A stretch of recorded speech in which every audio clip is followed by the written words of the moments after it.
Assalamu alaikum wa rahmatullahi ta'ala wa barakatuh. Donc toujours avec les étudiants d'Alger.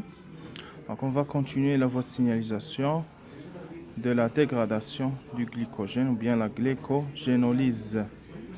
Glycogénolyse, ça veut dire on va dégrader, on va enlever des molécules de glucose à partir du glycogène. Voilà. On s'est arrêté à ce niveau-là, au niveau de la deuxième kinase. Ok. Donc la première kinase PKA, elle va être activée par l'AMP cyclique au niveau de la sous-unité régulatrice. Donc la PKA, elle va activer la deuxième kinase.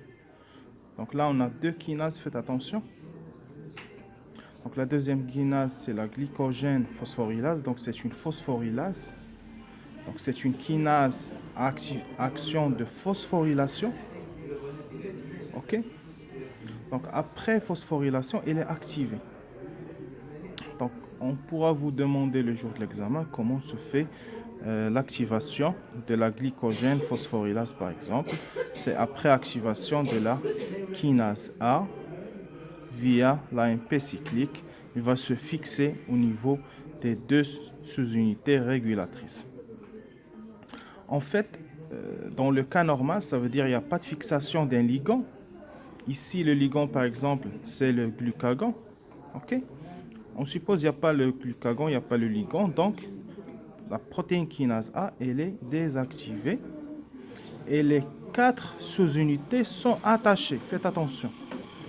Donc, la forme inactive, les quatre sous-unités sont attachées ou bien associées. Après activation, après fixation d'un ligand, donc les sous-unités ils vont se dissocier. Voilà.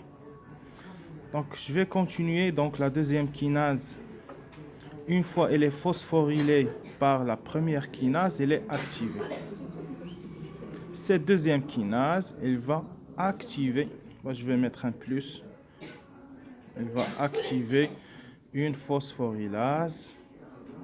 Le glycogène, donc c'est glycogène phosphorylase. Ça, c'est une enzyme. Ça, c'est une kinase à activité enzymatique. Ça, c'est une kinase à activité enzymatique. Ça, c'est une enzyme, c'est pas une kinase. Je rappelle la définition d'une kinase. Donc, c'est une protéine qui va prendre un phosphate de l'ATP et va le coller au niveau d'un substrat. Voilà. Donc, cette enzyme, la phosphorylase, elle est activée par la deuxième kinase. C'est ce qu'on appelle une cascade de phosphorylation. Donc, c'est une voie de signalisation par phosphorylation. Voilà. Donc, faites attention. Là, il y a un point très important.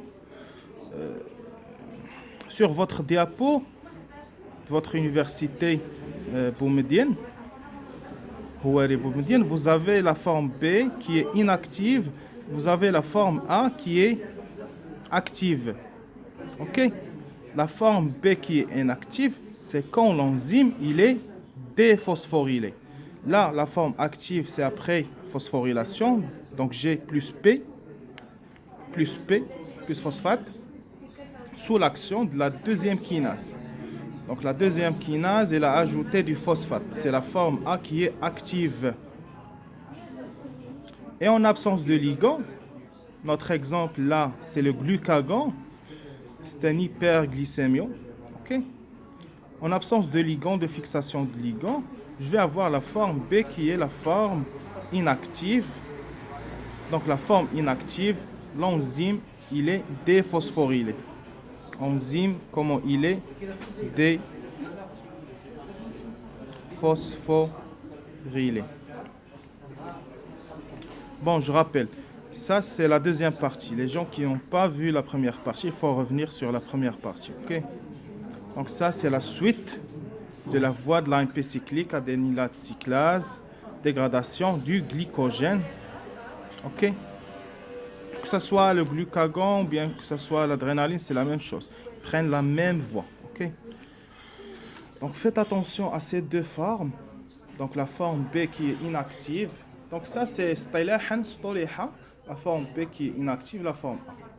On aurait dû mettre la forme K et la forme R, maintenant, ok.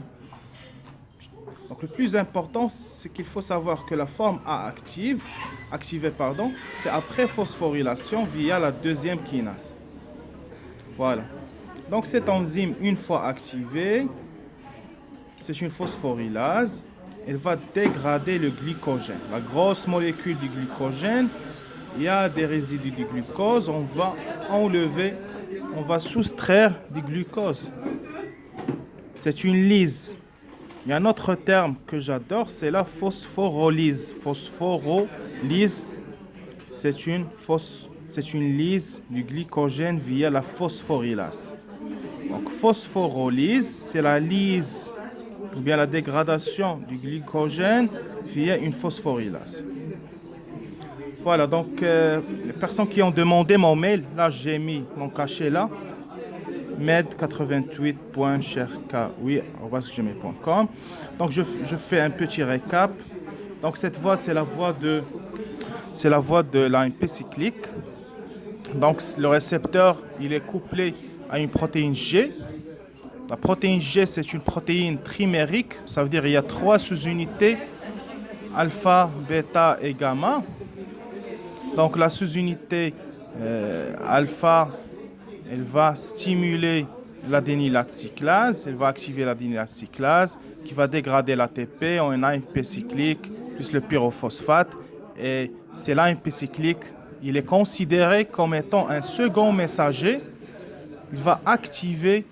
Là, on a la protéine kinase A et on va voir la suite de la voie de signalisation. Donc là, c'est un récepteur couplé à une protéine G.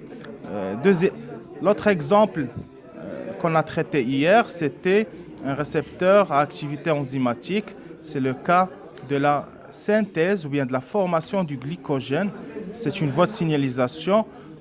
Le récepteur, il n'est pas couplé à une protéine G, mais le récepteur, c'est activité kinasique, c'est un récepteur activité tyrosine kinase. Voilà, merci.